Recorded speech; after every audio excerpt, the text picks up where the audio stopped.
यह था एक सुनसान और अंधेरा हाईवे जहां दूर तक सिर्फ घना कोहरा छाया हुआ था। ट्रक की हेडलाइट्स कोहरे के बीच इधर उधर दिख रही थी, लेकिन सड़क पर कोई और गाड़ी नहीं थी। तभी कोहरे के बीच पर एक महिला का सफेद कपड़ों में छाया दिखाई देता है। उसका चेहरा पीला था और वह बहुत बेचैन सी दिख रही थी। वह हाथ उठाकर मदद की उम्मीद में खड़ी थी। ट्रक ड्राइवर फ्रैंक को यह देखकर महसूस होता है कि वह महिला मदद की तलाश में। उसने ट्रक को सड़क के किनारे खड़ा किया और महिला ट्रक के पास आने लगी। महिला बिना कुछ कहे ट्रक की पैसेंजर सीट पर बैठ गई। फ्रैंक ने उसे देखा, लेकिन वह बस खामोश थी। वह सोचने लगा कि यह क्यों चुप है, पर उसने कोई सवाल नहीं किया।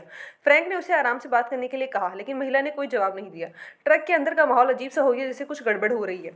फ्रैंक ने जब रियर व्यू मिरर में देखा तो उसने महिला का चेहरा देखा, लेकिन वह झपकते हुए नजर आ रहे थे, जैसे वह वहां थी ही नहीं। उसका चेहरा धुंधला और अस्थिर था।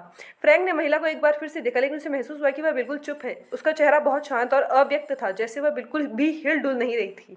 फ्रैंक ने एक पल को अपनी आंखें झपकाई और जब उसने फिर से महिला की देखा तो वह सीट पर नजर नहीं आई। महिला जैसे हवा में घुल गई और फ्रैंक को समझ नहीं आया कि क्या हुआ।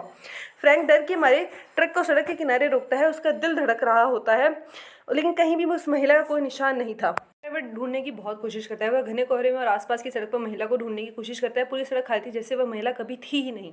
फ्रैंक की नजर अचानक कुछ चीज पर पड़ी। वो जो जमीन पर पड़ा था यह एक पुरानी काली पीली फोटो थी, जिसमें वही महिला दिखाई दे रही थी और पीछे तारीख लिखी थी 1985। फ्रैंक की आंखों के सामने दुनिया रुक सी गई। वह समझ गया कि वह महिला वह नहीं थी जो वह सोच रहा था। यह वही महिला थी जिसकी मृत्यु कई साल पहले हो चुकी थी। उससे अब यह महसूस हुआ कि वह बस एक भूत या मुलाकात थी।